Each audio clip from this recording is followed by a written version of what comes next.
माले चूहा काटा, बेउर गए, तिहाड़ गए, आप कहाँ जाएंगे? अमेरिका। लालू प्रसाद जी के नेतृत्व में जब जब शासन चला तब तब बिहार जंगल राज की ओर बढ़ता गया। बैठक में मनमोहन सिंह लिख कर दिए थे कि भारत के मुख्य संसाधनों पर सबसे पहला अधिकार भारत के मुसलमानों का है। कहिए ये कहाँ की नीति की बात है? आज प्रधानमंत्री जी अगर यह आवाज उठाते हैं, भारत के मुख्य संसाधनों पर भारत के हर गरीबों का हक है। कम्युनिस्ट पार्टी अपने घोषणा पत्र में देता है कि अगर इंडिया गठबंधन की सरकार आएगी तो हम भारत के परमाणु बम को समुद्र में डुबो देंगे। कांग्रेस पार्टी घोषणा पत्र में मुस्लिम लीग के आधार पर उसका घोषणा पत्र तैयार है। नमस्कार, मैं प्रभात रंजन मिश्रा, स्वागत है आपका एक बार फिर से हमारी चुनावी यात्रा में। इस वक्त हम बिहार में हैं। बिहार में ये मदरापुर गांव है। यहाँ पे लोगों से जानने का प्रयास करेंगे कि वो इन चुनावों के बारे में क्या सोचते हैं, नरेंद्र मोदी के उस बयान के बारे में क्या सोचते हैं जिस पर अभी सियासत गरमाई हुई है। तेजस्वी यादव के 40/40 पर क्या सोचते हैं। क्या नाम हुआ दोस्त आपका? कुंदन सिंह। कुंदन जी, महागठबंधन बोल रहा है कि 40 में से 40 बिहार में और भारतीय जनता पार्टी को 150 सीटों पर रोकेंगे देश में। क्या सोचते हैं इस विचार पर? बोलने के लिए तो हर इंसान स्वतंत्र है। हाँ। मुझे तो ऐसा लगता है हाँ। बिहार में 40 का 40 सीट हाँ। एनडीए गठबंधन यानी मोदी सरकार जीत के जाएगी। अच्छा। आरजेडी सिर्फ हवाई बातें करता है। हाँ। क्योंकि उनका जंगल राज आम जनमानस भूल नहीं सकता। बिहार वासियों को आज भी याद है। हाँ। उन्होंने, उनके पापा ने, उनकी मम्मी ने क्या किया है। क्या किया है? कुछ नहीं किया, सिर्फ बिहार को एक कलंक दिया है। बिहार से हम अगर बाहर जाते हैं, बिहार को लोग बीमारू राज कहते हैं। बिहार को नीच दृष्टि से देखते हैं। इसलिए मुझे नहीं लगता कि बिहार के आम जनमानस उस गलती को दोहराएंगे। और मोदी सरकार की विकास की जो नीति है, उनका एक अलग पहचान है। देश ही नहीं, दुनिया उन्हें एक अच्छा मॉडल के रूप में देखती है। इसलिए हम सभी लोग एक साथ आपसे भी कहना चाहेंगे कि आप लोग मोदी सरकार को ही वोट देंगे। और यहाँ पे मधुरापुर में तो बस मोदी ही मोदी है। मोदी बिल्कुल मोदी। एक बड़ा प्रश्न उठता है कि नरेंद्र मोदी ने बिहार के लिए क्या किया? न विशेष राज्य का दर्जा दिया, न स्पेशल पैकेज दिया। तो 10 साल प्रधानमंत्री रहते हुए भी बिहार के लिए क्या स्पेशल किया नरेंद्र मोदी ने कि बिहार के लोगों को उन पे ट्रस्ट है? हम जहाँ रह रहे हैं, बेगूसराय लोकसभा है। लोकसभा क्षेत्र संख्या 24 है। आज से 10 साल पहले हम यहाँ से बेगूसराय की दूरी 20 किलोमीटर है। अच्छा। मुझे लगता है वहाँ जाने के लिए गाड़ी और सड़क में फ़र्क नहीं पता चलता था कि हम कैसे जाएंगे। रिफाइनरी बंद के कगार पे था, थर्मल बंद हो चुका था, फर्टिलाइज़र बंद हो चुका था। बहुत सारे ऐसे थे बिजनेस धंधे के, सारे रोज़गार बंद हो चुके थे। लेकिन जब से मोदी सरकार आई है, थर्मल पावर पुनः चालू है, फर्टिलाइज़र पुनः चालू है, पेप्सी प्लांट लगा है और बहुत ऐसे मेडिकल कॉलेज आए हैं। और आज सड़क के मामले में देखिए तो मुझे लगता है हम कभी दिल्ली की सपना देखते हैं, आज बेगूसराय में देखने को मिलता है। अच्छा। तो फिर अब क्या चाहिए? जब बेगूसराय में इतना विकास हुआ है, आप रोड के मामले में कहीं भी जाइए, बिहार के किसी भी कोना में जाइए, आप गर्व से कहेंगे कि हाँ सड़क है। मेरा नाम मंगल सिंह है। अच्छा। तो क्या आप जानने किसको वोट देंगे आप? अरे वोट तो मान लीजिए हम बीजेपी की सदा देते हैं, बीजेपी के देंगे। बाकी बोलिए आप कहे जो तेजस्वी जी जो बोल रहे हैं जो मान लीजिए बिहार में काम नहीं हुआ। सही बात है, नहीं हुआ। जब हवाई जहाज अलकतरा पी जाता है, हवाई जहाज मान लीजिए चारा खा जाता है, तो बिहार में कैसे काम होगा? अच्छा, इधर रहो दोस्त। बिहार में कैसे काम हो जाएगा? जबकि मान लीजिए जो चीज होता है तो बिहार में लालू बाबू का काम होता है, जो अलकतरा भी पीते हैं, चारा भी खाते हैं। और मान लीजिए जमीन ही हमारे बाप का खतियान है, उनके बाप को हो जाता है। अच्छा। जी, अब नानी का नाम हम देंगे तब हमारा जमाबंदी पर नाम चलेगा। ये कहाँ का नियम है? ये तेजस्वी बाबू से पूछना या नीतीश बाबू से भी पूछना। ये नहीं हमें किसी का झाँपते हैं, किसी के नहीं जानते हैं। हम एक नरेंद्र मोदी के चिंते हैं, अटल बिहारी वाजपेयी जी के चिंते हैं। जो मान लीजिए परमाणु परीक्षण कोई नहीं किया, तो किए तो अटल बिहारी वाजपेयी जी किए। अमेरिका का बता दिए कि तुम क्या विश्व गुरु है कि क्या है। मान लीजिए राशा को बता दिए कि हम तुम क्या है, हम क्या है। जो मान लीजिए हमारा बीजेपी किया, सही नहीं कुछ किया, वो किए जे सलामी बजाने वाले, जो सबका सलामी बजाते थे। अरे अब भी ऐना में मुँह नहीं लगा देते हैं लालू जी के, जे मान ली चूहा काटा, बेउर गए, तिहाड़ गए, आप कहाँ जाएंगे? अमेरिका जाने दीजिए, उनके बोलने का काम है। जनता उनसे उब गया है, जनता उनके सट्टा अब नहीं देगा। कहते गरीब गुरबों की आवाज है लालू यादव।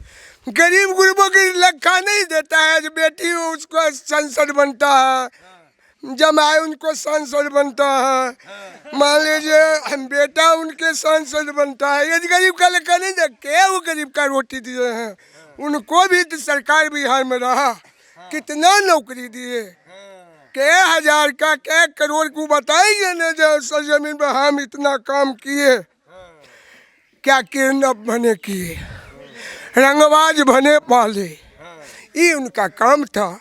और सब दिन का काम है, ऐ खातिर बोलने का काम है। हाथी चले बाजार, कुत्ता भूखे आ जा, ये तो मान लीजिए उनके काम है, उनका। अच्छा, अभी कहते हैं कि तेजस्वी जब आए थे नीतीश कुमार के साथ, तो सीना गर्व चौड़ा करके कहते हैं कि हम 5 लाख नौकरी दिए कि नहीं दिए, हम नीतीश कुमार से नौकरी बंटवाए कि नहीं बंटवाए। सही बात है।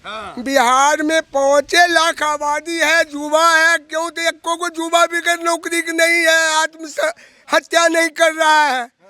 उनके पूछना न, आप तो सगरे आप पत्रकार हैं, आपने पूछिएगा, जब मान लीजिए कहिए इतना दिए तो क्यों बेरोजगार है? बिहार तो आप ही का चंगुल में था। कभी तो मान लीजिए बीजेपी का चंगुल में आया तो नीतीश बाबू तुरते इधर से उधर हुए, इधर से उधर हुए, तो मान लीजिए वो तो उनके चाचा भतीजा किए। एक तरफ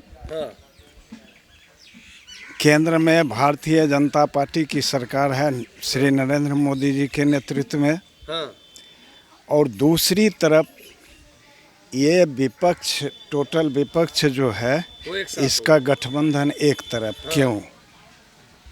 अब हम लोगों के साथ सवाल उठता है कि एनडीए गठबंधन को क्यों समर्थन नहीं दें, और इंडिया गठबंधन को क्यों समर्थन नहीं दें, और एनडीए गठबंधन को क्यों समर्थन हम लोग देते हैं।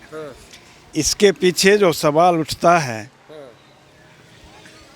कि जहाँ जहाँ इंडिया गठबंधन का अभी जिस राज्य में सरकार है, वहाँ वहाँ की स्थिति खराब है। अच्छा। वही हम यहाँ बिहार में भी देख रहे हैं। लालू प्रसाद जी के नेतृत्व में जब तक बिहार में शासन चला, जब जब शासन चला, तब तब बिहार जंगल राज की ओर बढ़ता गया। लालू जी परिवारवाद को बढ़ावा देते रहे, जातिवाद का नारा देकर कुर्सी से चिपके रहे, और जब जब जांच हुआ इनके शासनकाल का, तो कभी नौकरी के बदला ज़मीन का घोटाला, कभी चारा घोटाला, कभी कोई घोटाला, जिसका निष्कर्ष निकला कि जांच में लालू जी जेल गए, उनके पूरे परिवार पर केस चल रहा है। जब तक लालू जी का सत्ता रहा बिहार में, तब तक बिहार में बिजली, सड़क या और जो भी विकास के लिए ज़रूरी योजनाएं हैं, सब ठप रहा। ये हवा देते हैं कि हमने नौकरियां बांट दी, हमने ये किया वो किया, उसका कोई प्रभाव नहीं है। इनके साथ मुख्य दल कांग्रेस, जिसके साथ लालू जी अभी तक सरकार चला रहे थे, 15 साल सरकार चलाए, अभी तक गठबंधन में है, उस कांग्रेस पार्टी पर अगर देखिए तो अनेकों भ्रष्टाचार का आरोप लगा हुआ है। कांग्रेस पार्टी के मुख्य नेता सोनिया गांधी, राहुल गांधी वगैरह जितने भी हैं, इस सब पर भ्रष्टाचार का आरोप है, घोटाला का आरोप है। उसके बाद एनडीए है, राष्ट्रहित और राष्ट्र नीति का बात करता है, हिंदू मुसलमान का बात करता है, ये कहते हैं। नहीं, अभी देखिए प्रधानमंत्री मोदी जब नहीं, तो बोले कि देखिए चुनाव जीतने के लिए फिर से हिंदू मुसलमान ले आए, नरेंद्र मोदी? नहीं, नरेंद्र मोदी जी जो बात बोलते हैं, आगे आगे थोड़ा आगे आगे आइए। हाँ नरेंद्र मोदी जी जो बात करते हैं, ये विपक्षी दल हिंदू मुस्लिम की बात करते हैं। अच्छा। नरेंद्र मोदी जी जो बात करते हैं, यह करते हैं कि 2006 में कांग्रेस की सरकार थी और मनमोहन सिंह प्रधानमंत्री थे। बैठक में मनमोहन सिंह लिख कर दिए थे कि भारत के मुख्य संसाधनों पर सबसे पहला अधिकार भारत के मुसलमानों का है। कहिए ये कहाँ की नीति की बात है? आज प्रधानमंत्री जी अगर यह आवाज़ उठाते हैं, वही कि भारत के मुख्य संसाधनों पर भारत के हर गरीबों का हक है। देश के प्रधानमंत्री श्री आदरणीय नरेंद्र मोदी जी अगर बात करते हैं तो सबके साथ सबके विकास और सबके विश्वास की बात करते हैं। और जो भी एनडीए योजना चलाया है, क्या उसमें मुसलमान वर्जित है? एक भी मुस्लिम वर्जित नहीं है। सभी योजनाओं का लाभ हर किस्म के, हर धर्म के, हर जाति के, हर लोगों को मिलता है। बीजेपी ये घोटाला किया कि मान लीजिए कांग्रेस, लालू, मान लीजिए ममता जी का सरकार, मान लीजिए जितना थे वो घोटाला किया। आज मान लीजिए जेल में कौन है? अरविंद केजरीवाल है, हेमंत सोरेन है, कि मान लीजिए हमारे अटल जी थे, कि अडवाणी जी थे, कौन थे ढोल लिए थे, उनको पर भी तो घोटाला का आरोप होता। तो बताइए, रेल का नौकरी में खेत लेते हैं, रेल का नौकरी में खेत लेते हैं, और मान लीजिए स्वास्थ्य विभाग का नौकरी में किरनी लेते हैं, वो है लालू प्रसाद। कि आपने हेमंत सोरेन का जिक्र किया, अरविंद केजरीवाल का जिक्र किया। वो अभी रांची में रैली हुआ था, इससे पहले दिल्ली में भी हुआ था। इसमें तेजस्वी और राहुल गांधी कह रहे थे कि मोदी जब डरते हैं ना तो नेताओं को जेल में डाल देते हैं। मोदी डर गए हैं। सही बात है, वो बात तेजस्वी जी का एक नंबर बात है। जब मोदी जी डर जाते हैं तब अरब खर्ब के घोटाला कांग्रेस में पकड़ा जाता है। ये सही बात है, डरने का बात है। क्यों? जो मान लीजिए पैसा 2 नंबर वहाँ है तो उनके से डरेंगे नहीं, बॉल वाला से कुल डरता है। चलो क्या रहिएगा। हाँ चाचा, क्या लगता है मोदी तानाशाह है, नेताओं को जेल में डाल देते हैं? बिल्कुल नहीं। अच्छा, आप भी आगे। अगर भ्रष्टाचार के विरोध में अगर भ्रष्टाचार के विरोध में हमारी सरकार कदम नहीं उठाएगी, तब भी हम उनके ऊपर उंगली उठाते हैं कि आपके राज्य में ये हो रहा है। देखिए, उत्तर प्रदेश में जब तक मुलायम सिंह की सरकार रही, तब तक कौन? आजम खां, अतीक अहमद वगैरह वगैरह, जेल में उनको क्या सुविधाएं दी जाती थी। पूरे उत्तर प्रदेश में भ्रष्टाचार का बोलबाला था। और आज जब योगी जी के नेतृत्व में उत्तर प्रदेश की सरकार हुई, तो देखिए भ्रष्टाचार के विरोध में क्या हो रहा है। फिर देखिए दोबारा सरकार उनका आ गया, तो विपक्ष को तो बोलने का अपना एक कोई मुद्दा ही नहीं है, तो बोलेंगे ही। लेकिन श्री नरेंद्र मोदी जी के सरकार में जो भी काम हो रही है, राष्ट्रहित और राष्ट्रनीति के आधार पर हो रही है। सब राष्ट्रनीति, राष्ट्रहित या अडानी हित, अडानी नीति? नो, राष्ट्रनीति, राष्ट्रहित, अडानी नीति नहीं। ये तो विपक्ष का एक मुद्दा है। मुद्दा है, ये विपक्ष का मुद्दा है। और हमारे देश के 70% लोग अब मीडिया से जुड़े हैं। क्या हो रहा है पूरे देश में, ये विपक्ष के जो लोग हैं, ये सोचते हैं कि हम ये करते हैं, जनता समझती नहीं है। जनता सब समझती है।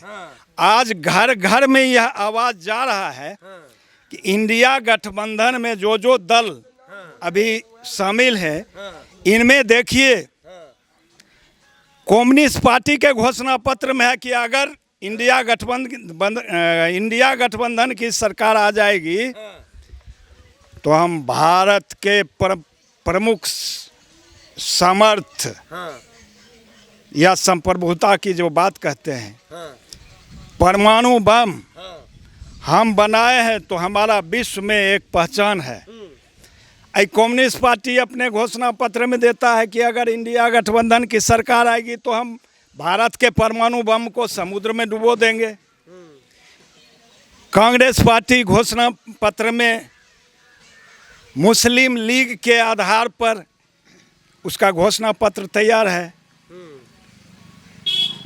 मुस्लिम लीग से कांग्रेस पार्टी समझौता करती है, पीएफआई को समर्थन देती है। पूरे देश में जब भ्रष्टाचार या अत्याचार होता है, संदेश खाली जैसा जब अत्याचार होता है, तो ये विपक्ष के किसी नेता के मुंह से एक बार खिलाफ में आवाज़ नहीं निकलता है।